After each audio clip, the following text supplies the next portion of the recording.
ये चैप्टर का जो नाम है हमारा वो लाइट रिफ्लेक्शन एंड रिफ्रैक्शन है, जो कि सीबीएसई के 10th चैप्टर है। ये साइंस का 10th चैप्टर है। ओके, सो इस चैप्टर का बेसिक डिस्क्रिप्शन हम देखने वाले हैं।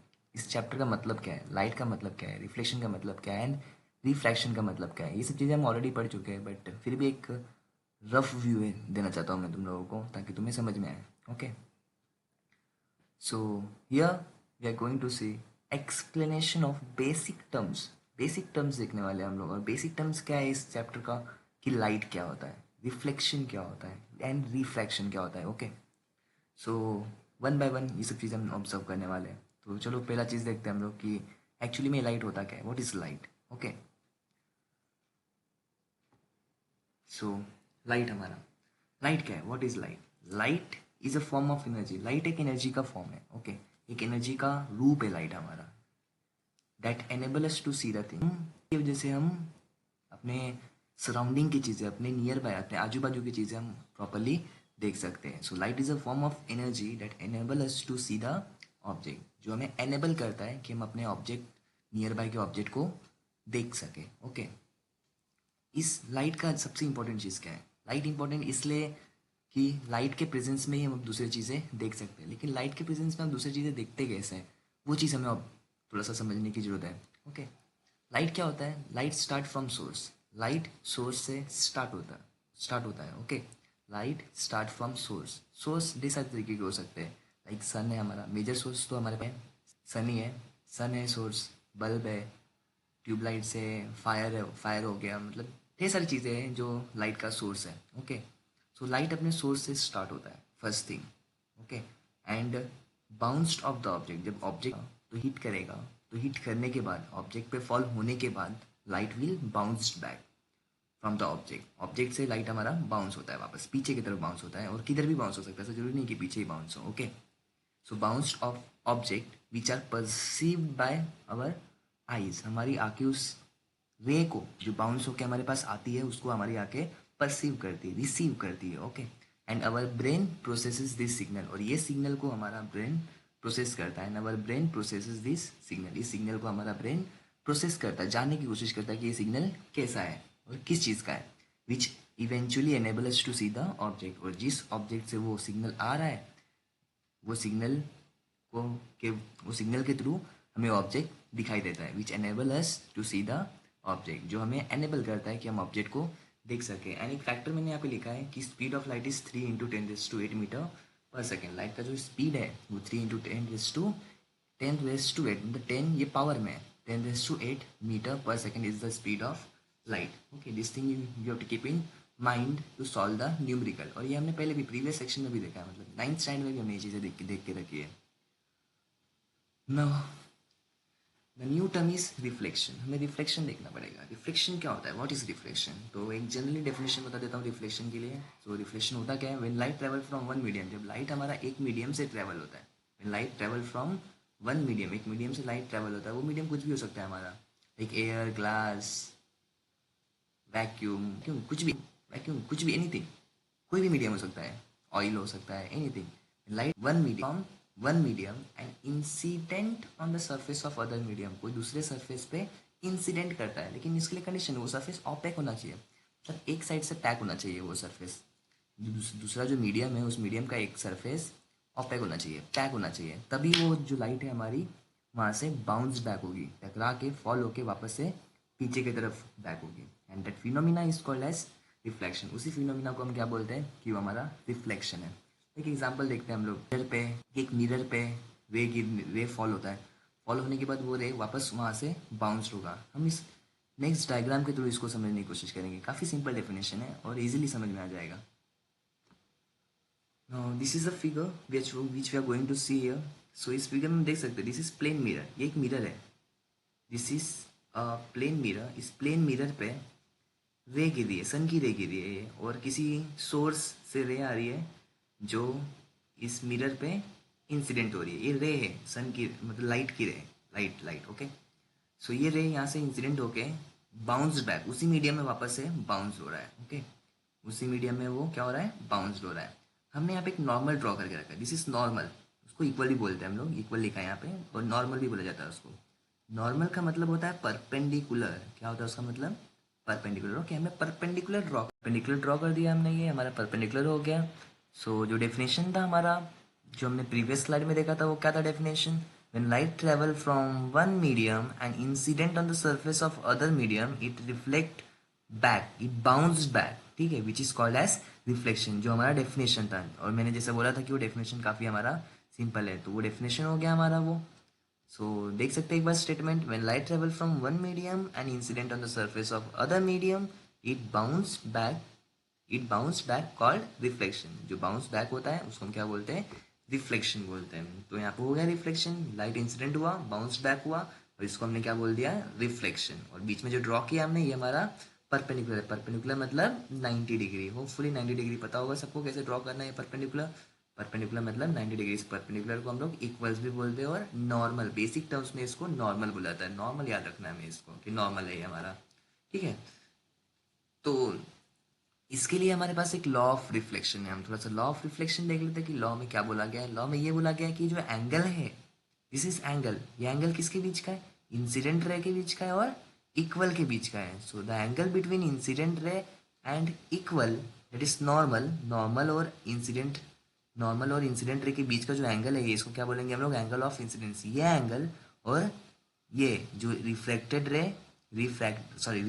रे एंड इक्वल के बीच का जो ये एंगल है, इस एंगल को हम लोग एंगल ऑफ रिफ्लेक्शन बोलेंगे। ये दोनों एंगल हमेशा इक्वल होगी, हमेशा, always this two angle is going to equal. जब लाइट हमारी एक प्लेन सरफेस पे इंसिडेंट करेगी, तब ये एंगल ऑफ इंसिडेंस और एंगल ऑफ रिफ्लेक्शन दोनों, ये दोनों क्या होंगे? ये दोनों इक्वल होंगे। ओके, तो यही हमारे लॉ में बोला गया है। This angle of incidence, this angle of I मतलब angle of incidence is equal to angle of reflection. किसको इक्वल होगा? एंगल ऑफ रिफ्लेक्शन को इक्वल होगा। तो एंगल ऑफ इंसिडेंस और एंगल ऑफ रिफ्लेक्शन दोनों इक्वल होंगे इस केस में, ऐसा लॉ ऑफ रिफ्लेक्शन में बोला गया है। Now second thing is incident ray, reflected ray and the normal all lie in the same plane. तीनों के तीनों क्या करेंगे? एक सेम प्लेन में लाई करेंगे। तीनों के तीनों एक सेम प्लेन में लाई करेंगे। Like incident ray, reflected ray and ये नॉर्मल, ये तीनों के तीनों जो है वो एक ही प्लेन में लाई करेंगे। ऐसा हमें स्टेटमेंट दिया गया है, किसमें? लॉ ऑफ रिफ्लेक्शन के सेकेंड स्टेटमेंट में। ऑल दिस थ्री लाइन है सेम प्लेन, एक ही प्लेन में लाई करें। प्लेन मतलब हमारा जो स्क्रीन है वो हमारा एक प्लेन है, तो उस प्लेन में लाई करेंगे। नाउ नेक्स्ट टर्म समझते हैं, it's refraction of light. Refraction क्या होता है? रिफ्रैक्शन का मतलब है बेंडिंग, लाइट बेंड होना। लाइट जब हमारा एक मीडियम से दूसरे मीडियम में जाता है तो लाइट हमारा बेंड होता है, ठीक है। लाइक एयर से ग्लास में लाइट गया हमारा तो बेंड हो गया।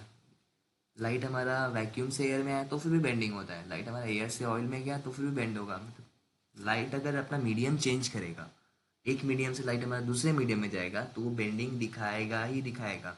And that bending is called as refraction of light, ठीक है। When light travel from one medium to another medium it bends, light हमारा बेंड होता है। This phenomena is called as bending of light in different medium, जो कि different medium में light हमारी bend होती है जाके, जो कि हम अपने डायग्राम से समझने की कोशिश करेंगे।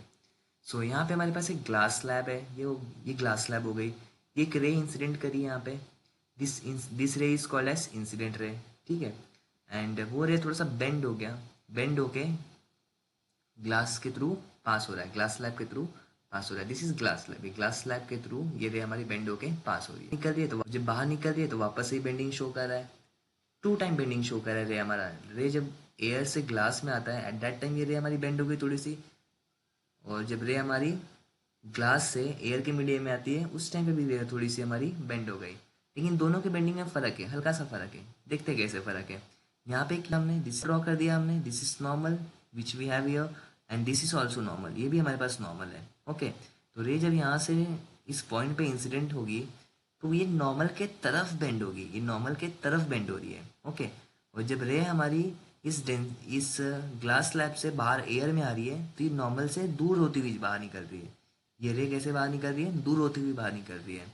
ओके, तो दोनों में काफ़ी फर्क है। होता क्यों है ये? ऐसे क्यों हो रहा है कि रे यहाँ पे डेंसर मीडियम में जा रहा है, और रे यहाँ पे डेंसर मीडियम से, सॉरी, रे जब डेंसर मीडियम में जा रहा है तो नॉर्मल की तरफ बेंड हो रहा है, और रे जब हमारा डेंसर मीडियम से बाहर निकल रहा है, एयर में निकल रहा है, तो नॉर्मल से ये जो नॉर्मल है उससे दूर जा रहा है, ठीक है। ये दो चीज़ें हमने ऑब्जर्व किया है यहाँ पे। तो हमेशा ये एज अ रूल याद रख लो, ओके, कि रे जब हमारी एयर से ग्लास में आएगी, डेट इज रेयरर मीडियम में, जब रेयर मीडियम में जब रे हमारी आएगी, एंटर करेगी, तो वो हमेशा नॉर्मल के तरफ बेंड होगी। और जब रे डेंसर मीडियम से, डेट इज ग्लास के मीडियम से बाहर निकलेगी, तो वो अवे फ्रॉम नॉर्मल बेंड होगी। तो ये दो केसेस देख लिया हमने, ऑब्जर्व कर लिया यहाँ पे। सो नाउ हम देखने वाले थे कि रिफ्रैक्शन क्या होता है, what is refraction. So this is bending ना, दिस बेंडिंग, ये लाइट हमारी बेंड हो रही है, so this bending is called as refraction of light. जब लाइट हमारी वन मीडियम से दूसरे मीडियम में आती है, तो हम देख सकते हैं यहाँ पे पहला मीडियम से दूसरे मीडियम में आया और वापस ये दूसरे मीडियम से पहले मीडियम में गया। तो जब लाइट हमारी बेंड हो रही है, जब लाइट हमारी मीडियम चेंज कर रही है, तो लाइट हमारी क्या हो रही है, बेंड हो रही है। So this bending phenomena is called as refraction of light. Okay, तो ये बेंडिंग होता कहाँ पे होता है, ये बेंडिंग होता है इंटरफेस पे, हमेशा इंटरफेस पे होता है। तो ये जो इंटरफेस है, ये जो सरफेस है, सरफेस को इंटरफेस बोलते हैं। किसका इंटरफेस है ये एयर और ग्लास का इंटरफेस है। तो इस इंटरफेस से जब पास होगा लाइट हमारी, तब बेंडिंग शो करता है। यहाँ पे भी एक इंटरफेस है, इस इंटरफेस को हम लोग ग्लास और एयर इंटरफेस बोलते हैं। इस इंटरफेस से भी जब निकलेगा हमारा लाइट, तो वापस से ये बेंडिंग शो करेगा। तो हमेशा ऐसे ही होने वाला है ये।